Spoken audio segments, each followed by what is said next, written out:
Baik, bismillahirrahmanirrahim. Assalamualaikum warahmatullahi wabarakatuh. Selamat datang kembali teman-teman di perkuliahan penginderaan jauh ke lautan. Izinkan saya untuk membuka masker agar suara saya lebih jelas. Baik, teman-teman, pada pertemuan kali ini kita akan belajar bersama-sama mengenai dua hal. Yang pertama adalah orbit, nanti yang kedua adalah tentang misi dari satelit itu sendiri. Nah, untuk materi pertama akan disampaikan oleh teman-teman tim 1, yaitu teman-teman yang dari kelas untuk hari Kamis. Nah, tanpa panjang lebar, saya persilakan pada tim 1 untuk menjelaskan materi mengenai orbit satelit. Baiklah, perkenalkan nama saya Said Only Muram. Saya dari tim 1. Di sini kami akan menjelaskan tentang orbit satelit. Baiklah, di sini saya akan menjelaskan satelit. Satelit adalah benda yang mengorbit pada periode dan revolusi dan rotasi. Satelit juga terbagi dalam dua jenis, yaitu satelit alami dan satelit buatan. Satelit alami adalah benda luar angkasa yang bukan buatan manusia, yang mengorbit pada planet-planet dan lebih besar pada dirinya, seperti bulan. Sedangkan satelit buatan yaitu satelit benda-benda yang luar angkasa yang memang sengaja dibuatkan oleh manusia, yaitu pada satelit yang pertama, yaitu Sputnik 1 yang diluncurkan pada 4 Oktober 1957. Tugasnya yaitu perang dingin yang dianukan untuk Amerika. Baiklah, di sini selanjutnya akan dijelaskan oleh rekan saya.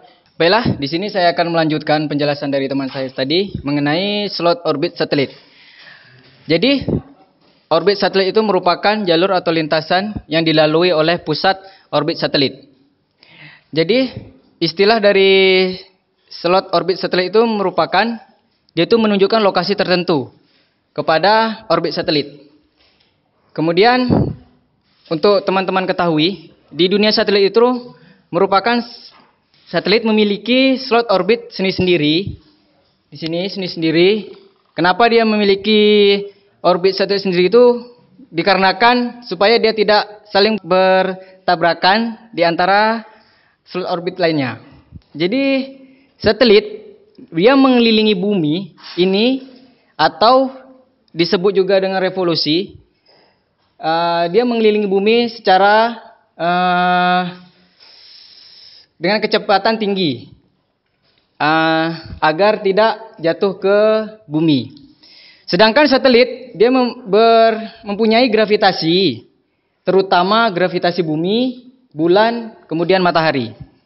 Nah, jadi di Indonesia, kedutaan KBRI atau Kedutaan Besar Rakyat Indonesia, dia tuh melakukan perpanjangan masa filling satelit di Mesir. Yang pertama itu yang diperpanjangkan dia, yaitu yang pertama itu ada Palapa C1-13 mengorbit slot orbit pada 113 BT. Kemudian yang kedua Garuda 2 atau slot orbit 123 BT. Kemudian yang ketiga itu PSN 146E atau mengorbit pada 146 BT. Nah, jadi slot orbit Palapa ini menurut Islam dia itu digunakan untuk menempatkan satelit Nusantara 2 yang diluncurkan pada tahun 2020 lalu. Kemudian yang kedua PSN itu digunakan untuk menempatkan S-Satria atau Bakti Kemkominfo yang diluncurkan pada tahun 2023 akan mendatang. Yang ketiga Garuda ini digunakan untuk layanan telepon satelit yang diluncurkan pada tahun 2024 mendatang. Baik, selanjutnya akan dilanjutkan pada teman kita. Baik, saya selanjutnya akan menjelaskan mengenai Geostationary Earth Orbit atau GEO. GEO merupakan orbit geosinkron atau yang biasa disebut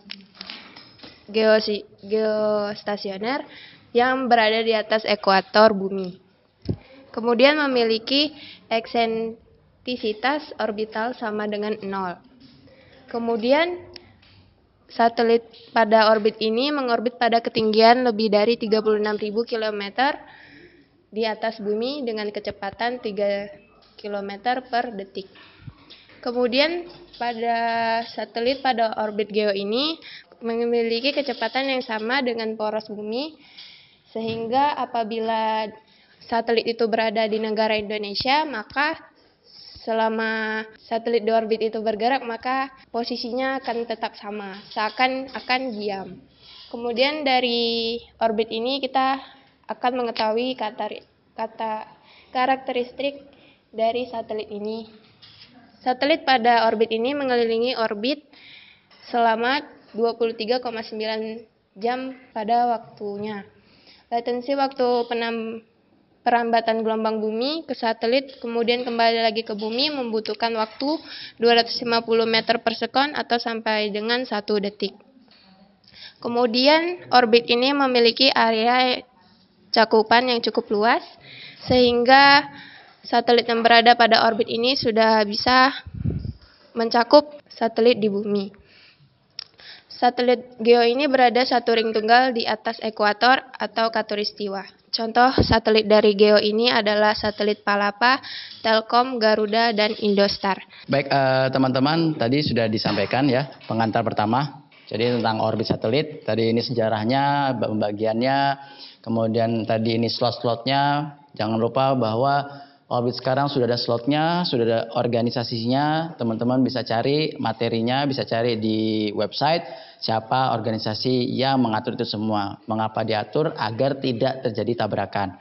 Yang paling penting tadi di sini dijelaskan mengenai geostationary Earth orbit, di mana dia butuh waktu 250 milisecond sampai dengan 1 detik. Jadi cukup cepat. Yang tadi juga disampaikan seakan-akan dia tidak bergerak, karena dia bergeraknya benar-benar di atas area yang tadi dengan area yang tetap terus menerus panjang dia masih aktif atau masih hidup. Jadi berikutnya nanti akan jelaskan lebih detail mengenai low Earth orbit, medium Earth orbit, dan yang far atau yang jauh, orbit yang jauh. Oke. Kita lanjutkan ke presentator berikutnya. Oke, di sini saya akan menjelaskan lanjutan dari yang tadi, yaitu medium Earth orbit. Orbit ini berjarak 2.000 sampai 35.000 kaki dari kilometer dari bumi. Resolusi temporalnya itu 12 jam. Jadi dari rotasi bumi, satelit yang mengitari orbit ini lebih cepat. Kalau bumi membutuhkan rotasi selama 24 jam, kalau satelit yang mengitari orbit ini hanya membutuhkan waktu 12 jam. Kecepatannya itu 19.000 km per jam. Kemudian contoh dari satelit ini yang saya ambil ada 2. Yang pertama itu Telstar. Telstar itu merupakan satelit komunikasi yang berfungsi untuk menyiarkan saluran televisi. Kemudian GPS atau Global Positioning System. Itu yang seperti yang kita tahu, GPS itu berfungsi sebagai sistem navigasi. Baiklah, saya akan menjelaskan tentang orbit tinggi. Orbit tinggi merupakan sebuah orbit geosentris yang ketinggian keseluruhannya itu kurang dari orbit geosynchronous. Orbit geosentris sendiri merupakan orbit yang terletak di sekitar bumi. Sedangkan orbit geosynchronous merupakan orbit yang berpusat pada bumi.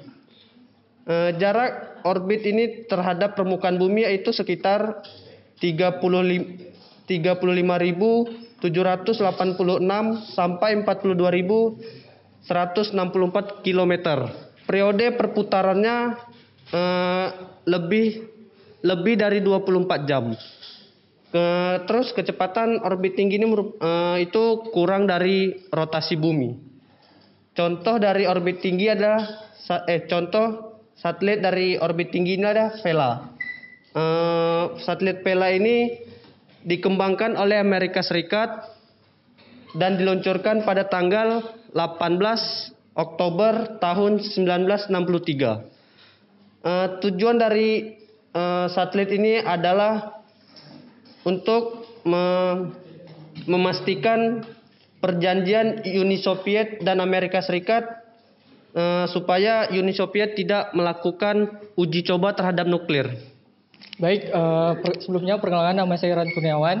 Pada kesempatan kali ini saya sedikit akan menjelaskan mengenai LEO atau Low Earth Orbit, di mana LEO ini sendiri merupakan orbit paling rendah di antara orbit yang lainnya.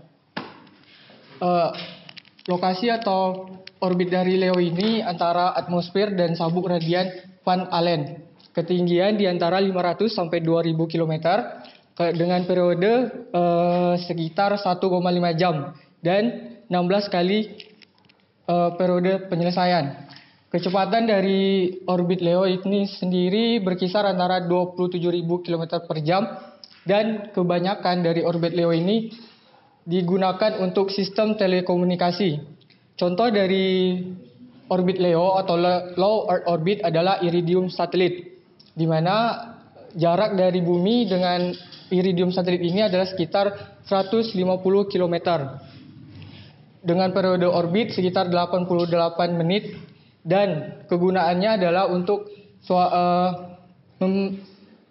dan data telepon satelit. Peluncuran perdana dilakukan pada 5 Mei 1997 di Amerika Serikat dan Iridium satelit ini memiliki frekuensi antara 1618 MHz dengan dapat mampu melakukan 1000 panggilan.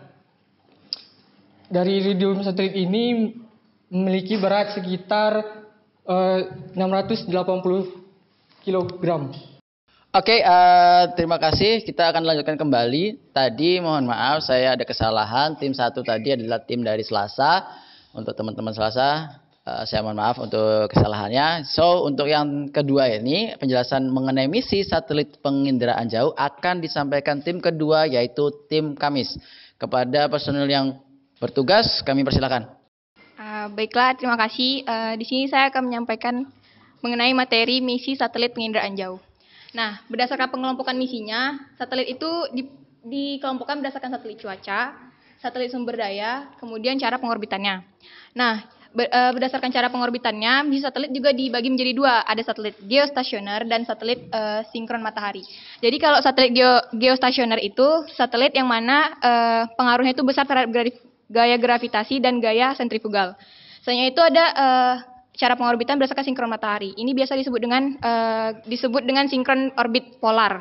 Nah, selanjutnya misi satelit penginderaan jauh itu yang akan kami bahas contoh satelit dan misinya itu yang pertama ada satelit Landsat, satelit Terra dan Aqua, satelit AVHRR NOAA, satelit Spot, satelit ALOS, dan satelit pemantauan laut dan pesisir. Nah, selanjutnya nih negara peluncur satelit itu ada kerjasama antara NASA dengan USA atau Amerika Serikat. Selanjutnya ada Prancis, Belgia, Swedia yang selanjutnya disebut dengan ESA. Dan selanjutnya ada juga kerjasama antara Jepang dengan NASA. Nah, yang akan saya bahas lebih lanjut itu mengenai satelit Landsat. Jadi satelit Landsat ini merupakan satelit yang diluncurkan oleh NASA yang bekerjasama dengan Departemen Dalam Negeri USA. Ini merupakan satelit tertua nih di dunia. Jadi pertama kali diluncurkan itu pada tahun 1972 hingga tahun 2013. Terus satelit Landsat ini sekarang itu udah ada 8 generasi. Yang kalau misalnya kita mau tahu namanya itu dari satelit 1 sampai 7 itu namanya Landsat 1, 2, 3 hingga 7. Nah, yang kedua itu selanjutnya ada namanya LDCM atau Landsat Data Continuity Mission. Nah, kalau jenis sensor yang ada di satelit Landsat ini beberapa di antaranya itu ada MSS atau Multispectral Scanner. Nah, maksud dari Multispectral Scanner ini merupakan multispektrum scanner. Nah, beberapa warna spektrumnya itu ada RGB atau kita tahu itu red, green, and blue atau merah, biru, dan hijau. Selanjutnya ada juga nih RBV, Return Beam Vidicon, TM, ATM Plus, OLI, dan TIRS. Yang kemudian TIRS ini diganti dan akan dibahas lebih lanjut oleh rekan saya. Nah, sebenarnya peluncuran dari 8 satelit itu ada satu nih yang crash, itu Landsat 6. Tepatnya pada tanggal 5 Oktober pada tahun 1993 ketika diluncurkan satelit itu hilang. Nah, selanjutnya akan dibahas mengenai satelit pemantauan laut dan pesisir.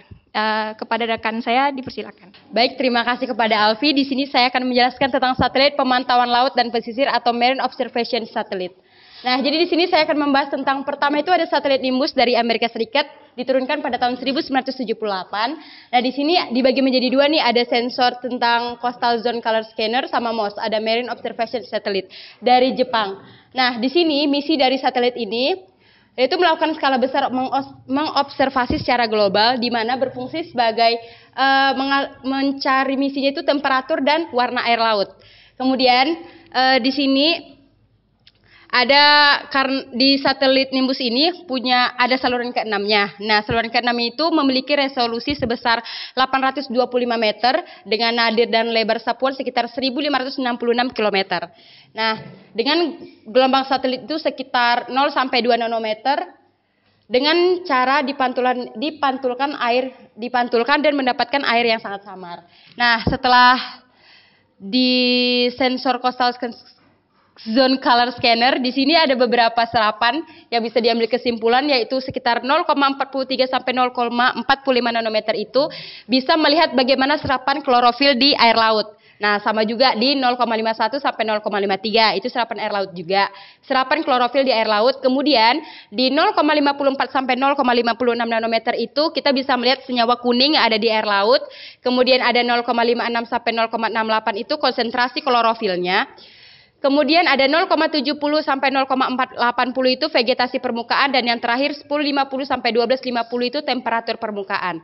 Nah, selesai nih di bagian Coastal Zone Color Scanner. Kemudian saya akan membahas tentang MOS-nya. Nah, MOS itu pertama kali diluncurkan itu Februari tahun 1987 di Jepang. Nah, kemudian MOS ini terbagi menjadi 3. Yang pertama ada MES Multispectral Electronic Soft Scanning Radiometer, kemudian ada Visible and Trainal Scanning Radiometer, kemudian ada Microwave Scanning Radiometer, di mana masing-masing TG ini mempunyai cara kerja yang berbeda-beda. Yang pertama ada multispektral itu pakai cahaya matahari. Cahaya matahari itu berarti dipantulkan oleh permukaan bumi, kemudian ada 2 kamera sejajar dan diarahkan ke arah penerbangan satelitnya. Nah, dia itu punya resolusi spasial sekitar 50 meter dan lebar sekitar 100 km.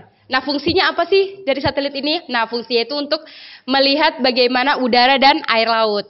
Kemudian ada awan suhu permukaan, ada Visible Internal Scanning Radiometer. Nah, cara kerjanya itu cermin permindaian itu berputar dari kiri ke kanan. Kemudian ada resolusi spasial itu sekitar 900 meter dan gelombang tampaknya itu sekitar 2.700 meter. Dan lebar sapuannya itu lebih besar dibandingkan yang pertama, yaitu 1.500 km. Dan berfungsi sebagai awan untuk melihat bagaimana awan dan suhu permukaan yang ada di bumi. Kemudian ada yang terakhir itu ada Microwave Scanning Radiometer. Di mana ini berbeda nih. Kalau yang tadi pakai kamera, yang ini nggak pakai kamera. Bedanya ini ada jalur penerbangan dengan antena parabola. Nah, dia memiliki resolusi paling besar di antara dua ini, yaitu resolusi spasial sekitar 32 km dan lebar spasial sekitar 317 km. Kemudian berfungsi sebagai untuk melihat, karena dia besar, jadi dia untuk melihat laut, permukaan uap air, dan air salju. Terima kasih untuk penjelasan dari saya, dan akan dilanjutkan oleh rekan saya. Baik, di sini saya akan menjelaskan tentang satelit NOAA APHRR, yang dimana satelit ini diluncurkan pada tahun 1979 oleh Amerika Serikat.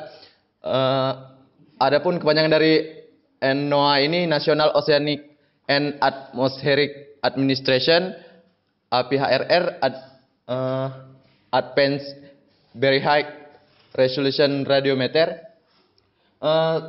Spektrum dari APHRR ini spektrum tampak, inframerah dekat, inframerah ternal, yang fungsinya untuk peramalan cuaca, dilineasi awan dan pemantauan salju es. Yang mempunyai resolusi spasial 1,1 km untuk liputan lokal, atau bisa dimeterkan 1.100 meter, dan 4 km sapuan untuk liputan global. Mempunyai karakteristik 0,58 sampai dengan 0,68 nanometer pengamatan awan siang hari, salju, vegetasi, NDPI. 0,725 sampai dengan 1,1 nanometer batas daratan perairan salju es 3,55 sampai dengan 3,93 perbedaan salju dan es 10,50 sampai dengan 11,5 pengamatan awan siang dan permukaan bumi. Dan ini tidak ada pengukurannya temperatur awan permukaan bumi. Baik, terima kasih.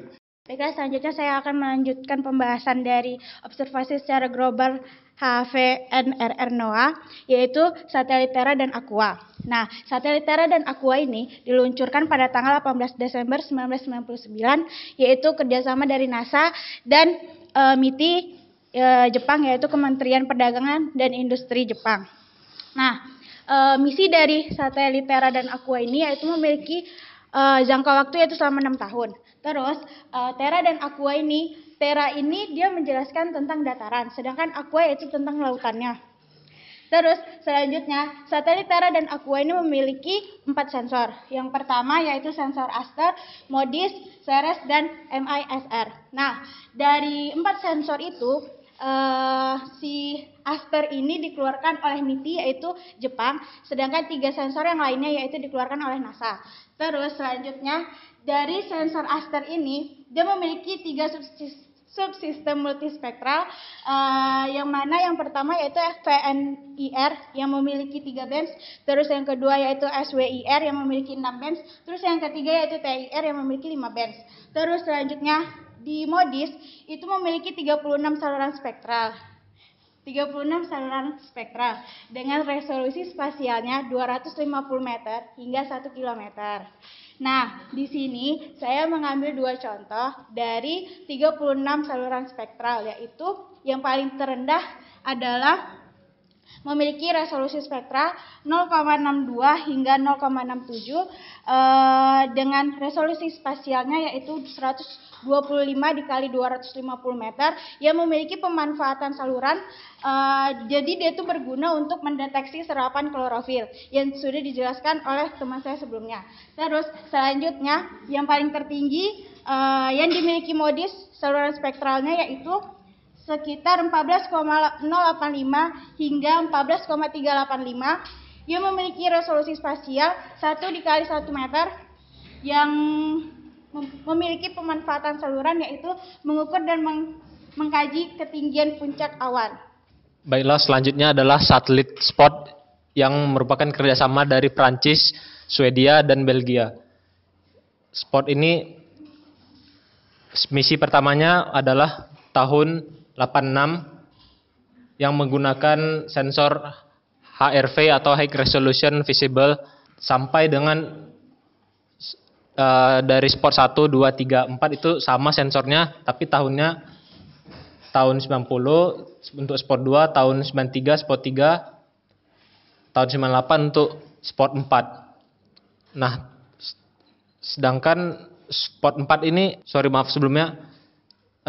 1, 2, 3 ini memiliki sensor yang identik, yaitu memiliki 2 sensor yang sama persis yaitu HRV tadi. Lalu sensor tambahan berada di Spot 4, yaitu memasukkan misi khusus yaitu untuk mengamati vegetasi dari bumi.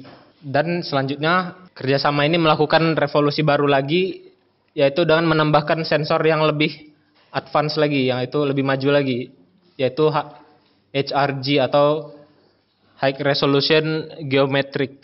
Nah, untuk HRV ini menggunakan resolusi geospasialnya 20 kali 20, dan selanjutnya Spot 6 yang diluncurkan pada tahun 2012 dengan menggunakan sensor yang baru lagi, yaitu NAOMI, New Astrosat Optic Modular Instrument, yang memiliki resolusi yang sangat baik hingga mencapai resolusi 1,5 meter. Selanjutnya yang terbaru adalah Spot 7 yang merupakan kerjasama dari AD dan S, yaitu Airbus and Space. S-nya itu Space, yang menggunakan resolusi geospasial 1,5 meter dengan skala 1 kali 25.000 kilometer. Nah, selanjutnya akan dilanjutkan oleh Assalamualaikum warahmatullahi wabarakatuh.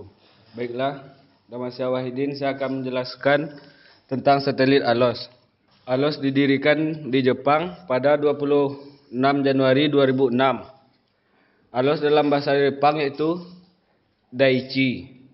Kepanjangan ALOS adalah Advanced Land Overseeing Satellite. Ada beberapa misi utama dari ALOS.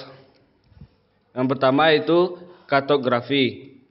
Kartografi ialah studi dan seni untuk pembuatan peta. Yang kedua, observasi regional.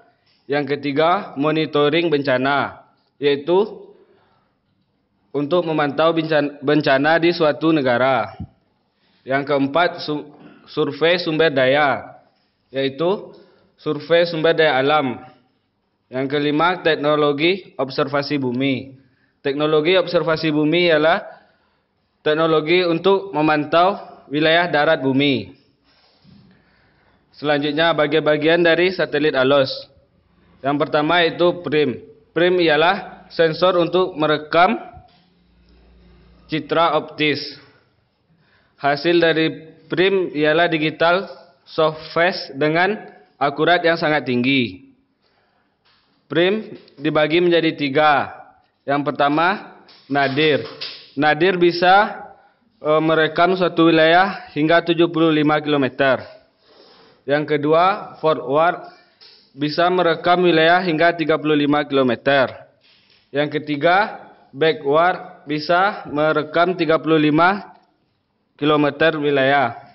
Yang kedua, AFNIR 2 untuk resolusi citra satelit. Yang terakhir yaitu manfaat dari ALOS, satelit ALOS, untuk memberikan kontribusi terhadap bidang pemetaan. Observasinya yang presisi, kartografi, monitoring, survei sumber daya alam, teknologi observasi bumi.